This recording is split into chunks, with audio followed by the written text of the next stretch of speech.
రైతుల మీద, మహిళా రైతుల మీద అయితే మరింత జుగుప్సాకరంగా ప్రచారం చేసి, కావాలని పెయిడ్ ప్రచారం చేసి అమరావతిని చంపటానికి ప్రయత్నం చేశారు. అక్కడ ఒక కులం మాత్రమే, కమ్మ కులం మాత్రమే ఉన్నది అన్న భ్రమ కల్పించటం, ఇవన్నీ కూడా ఇందులోకి పరాకాష్ట. అక్కడ వాస్తవంగా క్యాస్ట్ కాంపోజిషన్ చూస్తే అక్కడ కమ్మవాళ్ళు తక్కువ ఉన్నారు. రియల్ ఎస్టేట్ వ్యాపారం చేస్తున్నారంటే రియల్ ఎస్టేట్ వ్యాపారం ఎక్కువ చేస్తున్నది రెడ్లే. అక్కడ రియల్ ఎస్టేట్ దాని మీద బతికే వాళ్ళందరూ ఎక్కువ మంది రెడ్లే ఉన్నారు.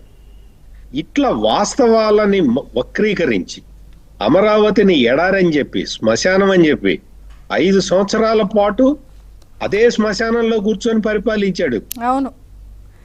మరి ఇప్పుడు వీళ్ళు గవర్నమెంట్ ఒక 1 ఇయర్ అని, కొన్ని 2 సంవత్సరాలు, కొన్ని 3 ఏళ్లని ఒక నిర్దిష్ట వ్యవధి పెట్టుకుని వెళ్తుంది. సరిపోతుందంటారా? టార్గెట్ రీచ్ అవుతారా? ఇంకో పక్కనేమో జమిలీ ముందుకు వచ్చేస్తుంది, బిల్లుకు రేపు కేబినెట్ ఆమోదం అంటున్నారు. ఇలా రకరకాలుగా వినిపిస్తోంది కదా. జనాలు ఎక్స్పెక్టేషన్ ఇచ్చినప్పుడు కళ్ళకి కనిపించాలి కదా ఎండ్ ఆఫ్ ద డే. ఇప్పుడు జమిలీ గురించి ఆందోళన చెందాల్సిన విషయం లేదు. అది వచ్చినా గానీ దాన్ని సెలెక్ట్ కమిటీకి పంపిస్తారు. ఆ సెలెక్ట్ కమిటీ ఎప్పుడు చెప్తుందో ఏంటో అది తర్వాత సంగతి. ఇప్పుడప్పుడే ఈ టర్మ్ లో జమిలీ రాదు, అది వదిలేసేయండి.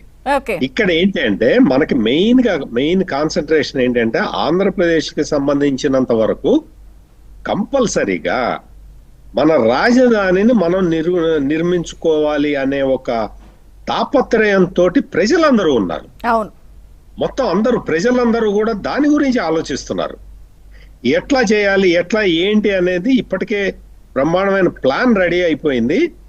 ఈ వర్షాకాలం కాబట్టి పనులు ఆగినాయి కాబట్టి, ఈ సీజన్ అయిపోయింది కాబట్టి ఇంకా నుంచి పనులు చాలా ఫాస్ట్ గా జరుగుతాయి. అంటే కళ్ళకి కనిపిస్తుంది ఆ యాక్టివిటీ. 15వ తారీఖు నుంచి టెండర్లు అంటున్నారు కాబట్టి ఖచ్చితంగా కనపడతాయి. ఇది యాక్టివిటీ ముందరికి వెళ్తున్న కొద్దీ ఏంటంటే ఆంధ్రప్రదేశ్ డెవలప్మెంట్ కనపడుతూ ఉంటుంది. అంటే మనీ పంపింగ్ అనేది కనిపిస్తూ ఉంటుంది. ఆ ఖజానాకు డబ్బులు రావడం, ఆ లిక్విడ్ ఫ్లో, మనీ ఫ్లో అనేది కనిపిస్తుంది వన్స్ ఈ పనులు స్టార్ట్ అయిపోతుంది.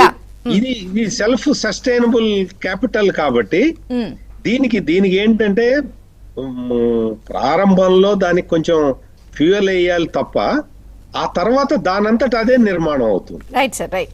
అమరావతి జేఏసీ నుంచి పువ్వాడి సుధాకర్ గారు ఉన్నారు. నమస్తే అండి సుధాకర్ గారు. సో